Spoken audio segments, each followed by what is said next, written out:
किन्नर चुड़ैल। गोरखपुर नाम का एक गांव हुआ करता था। उस गांव में ज्यादा लोग नहीं रहते थे। उस गांव में एक गर्भवती विधवा औरत रहती थी। उस औरत का नाम कमला था। कमला अपने घर में अकेली रहती थी। उसके पति की सारी जायदाद उसके नाम हो गई थी, पर सभी गांव वाले उस औरत को मनहूस औरत समझा करते थे और सभी उससे नफरत किया करते थे। एक बार कमला राशन की दुकान पर खाने का सामान खरीदने जाती है। भैया जी, जरा 1 किलो दाल चावल देना। अरे हाय हाय हाय हाय हाय! अरे मनहूस औरत, मेरी दुकान में अपशगुन करवाने आ गई क्या? हैं? चल जा यहाँ से। मैं कुछ नहीं देने वाला हूँ तुझे। भाग भाग यहाँ से, चल जा निकल। भैया जी, ऐसा मत कहिए। मैं गर्भवती हूँ, मुझे खाने की बहुत जरूरत है। मुझे खाना दे दीजिए। दुकानदार कमला को वहां से धक्के मारकर भगा देता है। तभी कमला रोते रोते उस गांव के किन्नरों के इलाके में आ जाती है। गांव वाले किन्नरों को उसी इलाके में रखा करते थे, क्योंकि वो लोग किन्नरों को पसंद नहीं करते थे और उनके इलाके में रहने से मना करते थे। तो किन्नरों ने उसी गांव में अपना एक इलाका बना लिया था। जब किन्नर लोग देखते हैं कि एक गर्भवती महिला रोते रोते उनके इलाके में आ गई है, तो सारे किन्नर कमला के पास जाकर उसका हाल पूछने लगते हैं। क्या हुआ बहन, तुम्हारी गर्भवती अवस्था में इतनी बुरी हालत कैसे? तुम रो क्यों रही हो? तुम डरो मत, हम तुम्हें कोई नुकसान नहीं पहुंचाएंगे। तुम शांत होकर सब बताओ कि हुआ क्या है। मैं कमला हूँ। मैं गांव के दूसरे इलाके से आई हूँ। 2 महीने पहले ही मेरे पति की मौत हुई है। मुझे गांव के लोग मनहूस मानते हैं, क्योंकि मैं विधवा हूँ और गर्भवती भी।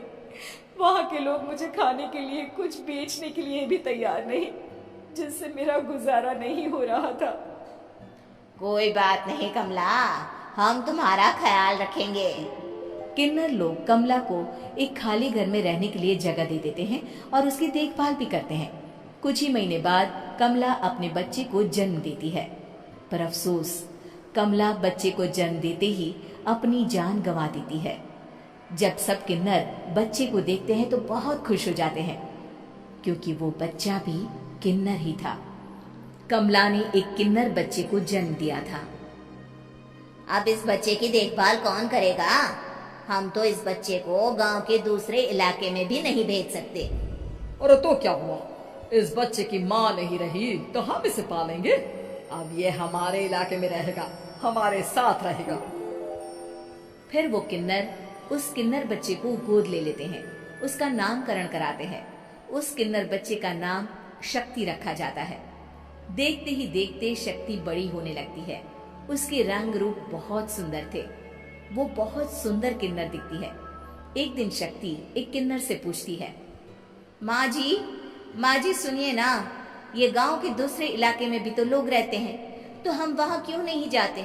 हम उनसे अलग क्यों रहते हैं? शक्ति, क्योंकि वो लोग हमारे जैसे नहीं, वो लोग हमें पसंद नहीं करते, इसीलिए हम उनसे अलग रहते हैं। क्यों? वो हमें क्यों पसंद नहीं करते? मुझे एक बार उस इलाके में जाना है। मैं एक बार वहां जाकर घूम कर आऊं। शक्ति, खबरदार, जो तू उस इलाके में कभी भी गई तो अपनी जान नहीं गंवाना चाहती तो उस इलाके में कभी कदम भी नहीं रखेगी, समझी? इतना कहकर वो किन्नर वहां से चली जाती है। शक्ति उस किन्नर की बात सुनकर बहुत रोती है। माँ जी, ऐसा कैसे कह सकती है? उन्होंने इतनी सी बात के लिए मुझे इतना डांटा। अब तो मैं उस इलाके में जरूर जाऊंगी। फिर एक दिन शक्ति गांव के दूसरे इलाके में चुपके से जाती है। ये लोग तो हमारे जैसे ही इंसान हैं, तो ये हमसे नफरत क्यों करते हैं? जब शक्ति उस इलाके में पहुंचती है तो गांव के सारे आदमी उसके रूप से मोहित हो जाते हैं। वो लोग ये अंदाजा नहीं लगा पाते कि वो किन्नर है। शक्ति की सुंदरता देखकर सारे गांव वाले उसकी तारीफ करने लगते हैं। तभी गांव का चक्कर लगाने गांव के जमींदार का बेटा हर्ष वहां पहुंचता है। हर्ष भी दिखने में बहुत सुंदर होता है। जब हर्ष ने शक्ति को देखा तो वो भी उससे मोहित हो गया, और जब शक्ति की नजर हर्ष पर पड़ी तो वो हर्ष को देखकर मोहित हो गई। आपको पहले कभी इस गांव में देखा नहीं। इस गांव में आप नए हैं क्या? जी नहीं, वो मैं बस। तभी शक्ति बोलते बोलते रुक जाती है और मन में सोचने लगती है। अगर मैंने इनको बता दिया कि मैं दूसरे इलाके से आई हूँ तो वो समझ जाएंगे कि मैं किन्नर हूँ, इसलिए मुझे इनसे झूठ ही बोलना पड़ेगा। शक्ति हर्ष को कहती है, जी हाँ, मैं इस गांव में नई आई हूँ, यहाँ अकेली रहती हूँ। वैसे आप कौन है? आप भी इसी गांव में रहते हैं? जी हाँ, मैं इस गांव के जमींदार का बेटा हूं। आपको किसी भी चीज की जरूरत पड़े तो आप मुझे बता देना, मुझे अच्छा लगेगा। ऐसे ही शक्ति और हर्ष एक दूसरे से रोज मिलने लगते। वो दोनों अपने प्यार का इजहार करने एक दूसरे से मिलने जाते हैं। तभी शक्ति का पीछा करते करते एक किन्नर वहां आ जाती है। शक्ति, शक्ति, मैं तुमसे बहुत प्यार करता हूं। मैं तुमसे शादी करना चाहता हूं। क्या तुम मुझसे शादी करोगी? हाँ हर्ष, मैं तुमसे शादी करूंगी, पर मैं तुमको अपने बारे में एक सच्चाई बताना चाहती हूँ जो मैंने तुमसे छुपा कर रखी है। तभी उनके बीच में ही वो किन्नर आ जाती है। शक्ति, तेरी हिम्मत कैसे हुई ऐसा करने की? वो किन्नर शक्ति को खींचकर गांव के जमींदार के पास ले जाती है। हर्ष भी वहां शक्ति को बचाने के लिए पहुंच जाता है। जमींदार शक्ति और हर्ष के प्यार के बारे में सुनकर गुस्से में आ जाता है और शक्ति को गांव के बाहर निकालने की सजा देता है। शक्ति ये बात सहन नहीं कर पाती और कुएं में कूदकर अपनी जान दे देती है। जमींदार हर्ष की शादी गांव की एक लड़की से करवा देता है, पर हर्ष इस शादी से खुश नहीं होता। शक्ति अपना बदला लेने के लिए मरने के बाद किन्नर चुड़ैल बन जाती है। अब मैं इन गांव वालों को नहीं छोड़ूंगी, अब इनसे मैं अपने प्यार का बदला लूंगी। किन्नर चुड़ैल गांव वालों को परेशान करना शुरू कर देती है।